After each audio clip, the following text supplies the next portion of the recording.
Burkina Faso ya kapiteni Ibrahim Traoré iherutse gufata umwanzuro wo gufunga burundu imiryango irenga 10 itegamiye kuri leta izwi nka ONG yiganjemo iy'abanyamahanga. Ubutegetsi bwa Burkina Faso bushinjiye imiryango kutubahiriza ibyo yiyemeje gukora ijya gushingwa, ariko by'umwihariko buyishinja kwivanga mu miyoborere y'igihugu no gukorana n'abatakifuriza neza.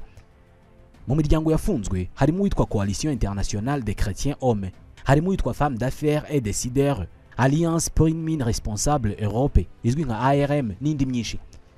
Uyu mwanzuro wa Burkina Faso uje nyuma yo guhagarika indi miryango imwe n'imwe byagaragaye ko ikora ibihabanye n'ibyo yashinzwe, cyane cyane itemera imiyoborere y'igisirikare kiyobowe na kapiteni Ibrahim Traoré. Iyi miryango yafunzwe nyuma y'amezi 2 haburijwemo undi mugambi mubisha wo gushaka guhirika ku butegetsi Traoré. Ibintu bivugwa ko hashobora kuba hari abandi bantu b'imbere mu gihugu bakorana n'abanyamahanga ngo bikize uyu mugabo umaze imyaka 3 ayoboye iki gihugu cyo mu burengerazuba bwa Afurika. Ariko se wari ubizi ko ibirimo kuba kuri Traoré byabaye no ku Rwanda mu myaka 30 ishize ubwo rwari rumaze umwaka umwe rubohowe? Byarabaye rwose, ndetse hafatwa umwanzuro ukomeye benshi bafashe nk'ubwiyahuzi, aho byabaye ngombwa ko imiryango itegamiye kuri leta isaga 30 yirukanwa nyuma yo kuvumbura ko yakoranaga n'abashaka gusubiza igihugu mu icuraburindi. Uti byagenze bite? Reka tubivugeho. Mu kwa 12 mu 1995 guverinoma y'ubumwe bw'abanyarwanda yirukanye ku butaka bw'u Rwanda imiryango 38 itegamiye kuri leta, naho indi 18 ibikorwa byayo birahagarikwa. Iyirukanwe yahawe icyumweru kimwe cyo kuba yavuye ku butaka bw'u Rwanda. Mu miryango isaga 154 yari mu Rwanda mu mpera z'umwaka w'1995 hasigaye imiryango 102 yonyine. Iyo miryango yazize kuba yaritwaraga nk'aho ari leta mu yindi, kuba ntacyo yakoraga kigaragara n'ibindi igihugu cyabonaga ko bitari mu nyungu zacyo. Mu gushimangira ko iyo miryango iva mu gihugu nk'uko byasabwe na guverinoma ndetse no kwiyereka ko nta bundi buryo bwo kugoragoza, konte zayo za banki zarafatiriwe, imirongo yayo y'itumanaho irahagarikwa. Hari yahise isubira i Burayi, indi yimukira muri Kenya na Tanzania, ahari harahungiye ibihumbi n'ibihumbi by'impunzi z'abanyarwanda. Mu maso y'abanyamahanga byasaga nko kwiturikirizaho igisasu kuri guverinoma y'u Rwanda yari maze umwaka umwe gusa igihanganye n'ibibazo by'ingutu birimo umutekano no gusubiza abantu mu byabo. Ni nabyo birimo kuba muri Burkina Faso twavugagaho mu kanya, aho ibihugu by'amahanga bifata iki gihugu nk'ikiyobowe n'abiyahuzi. Muri uwo mwaka w'1995 no mu Rwanda hari ababonaga ko bishobora kugira ingaruka kuri leta y'u Rwanda yari gikeneye inkunga z'amahanga ngo ishobore gusubiza ibintu mu buryo. Icyakora wari minisitiri wo gucyura impunzi no gusubiza abantu mu byabo Jacques Bihozagara icyo gihe yabwiye itangazamakuru kurebye mu miryango itegamiye kuri leta yari mu gihugu yakoraga neza itarirenze 20, bityo nta mpamvu yo gukomeza kubingwiza murongo. Yavuze kandi ko hari yari ifite imyitwarire iteye inkeke isa nkaho itemera ko mu Rwanda hari guverinoma. Yaragize ati wasangaga hari aho inshingano zabo zihuriranye cyangwa zigasa. Bari bafite abakozi bakiri bato badafite ubunararibonye, ndetse bamwe bari abirasi bakagira ivangura mu buryo hari nabanze kwiyandikisha muri ministeri ngo twe turi imiryango itegamiye kuri leta ntacyo twavugana na guverinoma. Ati hari ubwo usanga barajwe ishinga no gufata amafoto yo kujya gusabisha inkunga aho gukora ibyabazanye. Hari indi miryango mpuzamahanga itandukanye yamaganye u Rwanda, ariko ibihugu bimwe na bimwe byitondeye kugira imyanzuro bifata. Impuguke muri politike akaba n'umwanditsi w'ibitabo Dr Kimonyo Jean Paul yigeze kubwira ikinyamakuru Igihe ko hari ibihugu by'amahanga muri icyo gihe byakoraga inama bishaka ko imiryango itari ya leta igira ingufu ziruti za guverinoma. Ati babonaga ko igihugu cyasenyutse, bakumva ko nta bushobozi abanyarwanda bafite bwo kugisana, bakumva ko aribo bafite ubushobozi, kandi nk'imiryango itegamiye kuri leta yumvaga ari ifite ubushobozi bwo kugera ku banyarwanda bose, bakabona ko FPR itagera kuri bose. Hari n'inama bakoze bashaka ko imiryango itegamiye kuri leta iba nka guverinoma ya kabiri, kandi kiragiye iyo miryango yumvaga ko ifite ingufu nyinshi cyane kurusha za leta. Dr Ismael Buchanan, umwarimu muri kaminuza y'u Rwanda akaba n'impuguke muri politike mpuzamahanga, nawe yigeze kuvuga ko hari n'imiryango yakoranaga n'imitwe yitwaje intwaro ku buryo hari n'iyo bafatanye imbunda. Ati hari umuryango witwaga Medecus Mundi wakoreraga hariya muri za Musanze, basanganye imbunda mu bikoresho batwara kandi ntaho bari bahuriye n'ibyo bintu. Nyuma baje no kubasanga mu bakoranaga n'imitwe imwe n'imwe muri Kongo, ku buryo amaperereza yagiye akorwa yagaragaje neza ko leta yitaza gufata ingamba hari kuba ikibazo gikomeye. Imiryango myinshi mu yirukanywe yakomokaga mu Bubiligi n'Ubufaransa, ibihugu bishinjwa gufasha no gutera inkunga guverinoma yateguye ikanashyira mu bikorwa jenoside yakorewe abatutsi. Mu minsi 7 iyo miryango yahawe ngo yavuye mu Rwanda yasabwe kuba yakemuye ibibazo byose by'abakozi yakoreshaga, gufunga konti zayo muri banki kandi imodoka zabo bakazisiga mu Rwanda.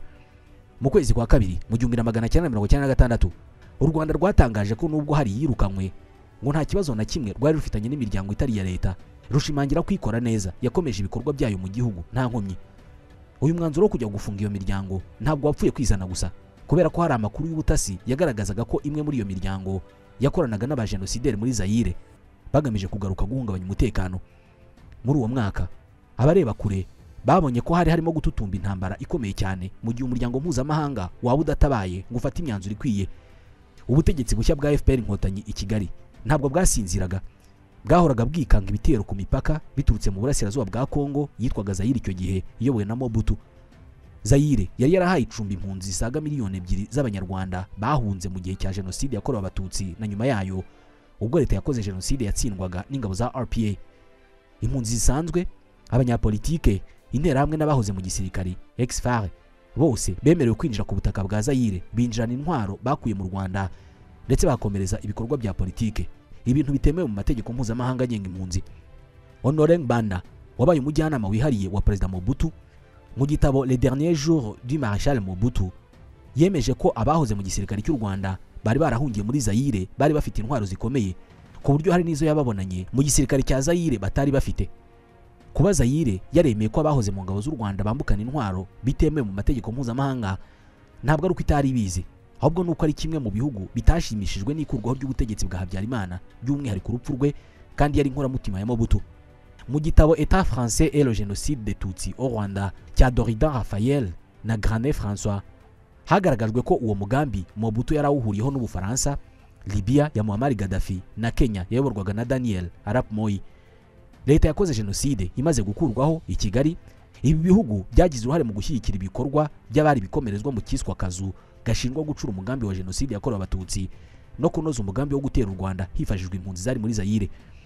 Mu kwezi kwa kane mu 1995 mu nkambi ya Mugunga muri Zaire hashinzwe umutwe witwa Rassemblement Républicain pour la Démocratie au Rwanda RDR waje kuvamo FDLR.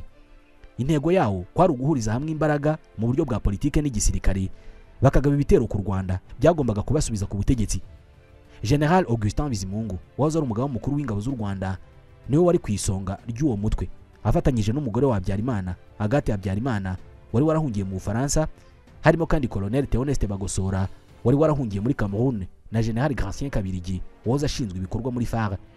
Raphael na Granet muri icyo gitabo bavuga ko mu kwezi kwa 10 mu 1994 Agathe Habyarimana yajyanye mu Bushinwa n'itsinda ry'abari abayobozi muri Zaire bajya kugura intwaro zari kwifashishwa mu bitero bateguraga kugaba ku Rwanda. Ku itariki ya 22 y'uko kwezi mu 1995 i Nairobi muri Kenya habereye inama yahuje Agathe Habyarimana, Bagosora, Bizimungu n'abandi aho barebeye hamwe icyakorwa ngo bagabe ibitero ku Rwanda. Muri iyo nama General Augustin Bizimungu yavuze ko bashyigikiwe n'ibihugu nka Kenya, Zaire n'Ubufaransa. Mu kwa 12 mu 1995 Agathe Habyarimana, General Bizimungu na General Kabirigi bagiriye uruzinduko muri Zaire bahura n'abasirikare bakuru b'icyo gihugu bari boherejwe na Perezida Mobutu. Muri iyo nama harimo abasirikare batatu b'Ubufaransa barimo Colonel Gilbert Canovas. Hizwe ku buryo bwo kunoza ibitero ku Rwanda no kumvikanisha impamvu z'umutwe mushya wari umaze gushingwa wa RDR. Muri uko kwezi Agathe Habyarimana yagiye muri Libya aherekejwe n'umuhungu we Jean-Luc Habyarimana bagiye gusaba Perezida Muammar Gaddafi umusanzu kugira ngo ibitero bizashoboke. Bivuga ko bahahuriye na Mobutu wari ufite impungenge z'ubutegetsi bwa FPR Inkotanyi i Kigali ndetse n'umujyanama mu bya gisirikare wa Perezida Jacques Chirac. Batashye Libya yemeye gutanga intwaro zikagezwa muri Zaire zinyuze muri Gabon aho Perezida Omar Bongo yari umwe mu bashyigikiye uwo mugambi nk'inshuti ikomeye y'Ubufaransa. Ku itariki ya 19 y'ukwezi kwa 12 mu 1995 kandi Ubufaransa bwateye inkunga uruzinduko rwa Colonel Bagosora muri Afurika y'Epfo hamwe n'abari bamuherekeje bahoze mu buyobozi bwa FARC bari bagiye gushaka izindi mbunda n'amasasu. U Rwanda rwakomeje kugaragaza ko rubangamiwe n'ibyo bikorwa no kuba nta gikorwa ngo bihagarare. Impungenge z'u Rwanda zanemejwe na raporo ya komisiyo yari yarashyizweho na Loni ngo isesengure ishyirwa mu bikorwa byo kutagura intwaro ku bahoze muri FARC, aho yerekanye ko bamaze kwisuganya ku buryo bari bafite ingabo zisaga 50,000 ziteguye gutera u Rwanda. Amakuru y'ibyakorwaga ubutegetsi bushya bw'u Rwanda bwarayamenyaga, ari nako burushaho gushyira igitutu kuri Loni ngo isenye inkambi z'impunzi mu burasirazuba bwa Kongo, abasivili batahe n'abafite ibyo bashinjwa bagezwe mu butabera. Kimwe mu byakozwe kwari ugushyiraho urukiko mpanabyaha rwashyiriweho u Rwanda rwakoreraga Arusha muri Tanzania. Urwo rukiko rwatangiye guta muri yombi no gushakisha abakekwagaho uruhare muri jenoside yakorewe Abatutsi. Ubwoba bwatangiye gutaha bamwe mu bari bakuriye ibyo bikorwa byo kugaba ibitero ku Rwanda batangira kugabanya ingendo bakoreraga hirya no hino ku isi. Umugambi wapfubijwe cyane n'itabwa muri yombi rya Colonel Bagosora na General Bizimungu ku itariki ya 9 y'ukwa gatatu mu 1996 aho bafatiwe muri Cameroon hamwe n'abandi bakekwagaho uruhare muri jenoside. Ibikorwa byo gutegura ibitero byatangiye gucika intege kubera ko abacurabwenge ba mbere bari bafashwe. Gusa ntibyahagaze kubera ko iby'ingenzi nko kubona intwaro n'imyitozo byari byararangiye. Nyuma yo kubona ko kugabwaho ibitero bishoboka kandi Loni na Mobutu baranze kwambura intwari impunzi, mu kwezi kwa 10 mu 1996 u Rwanda rwashyigikiye Laurent Désiré Kabila n'inyeshyamba za AFDL batangiza intambara yasize ikuyeho ubutegetsi bwa Mobutu. Za nkambi zirasenywa, hacyurwa benshi mu mpunzi z'abanyarwanda zari zaragizwe ingwate muri Zaire. Birumvikana ko n'aya miryango nterankunga yari yarimukiye muri Zaire yahise ihambira isubira iwabo. Inkuru ya Washington Post yasohotse ku itariki ya 9 y'ukwa 7 mu 1997 igaragaza ko General Major Paul Kagame wari minisitiri w'ingabo z'u Rwanda yavuze ko iyo Loni ikora ibyishinzwe biteganywa n'amategeko mpuzamahanga bitari kuba ngombwa ko u Rwanda rubyinjiramo. Ati umuryango w'abibumbye urimo gushaka kuduhikiraho gutsindwa kwawo. Gutsindwa kwabo mu burasirazuba bwa Kongo niko kwateje ibibazo byose. None bamaze kubona amazi yarenze inkombe batangiye kubitugerekaho. N'abantu bashaka kuba bacamanza ariko bakumva nta wabacira urubanza.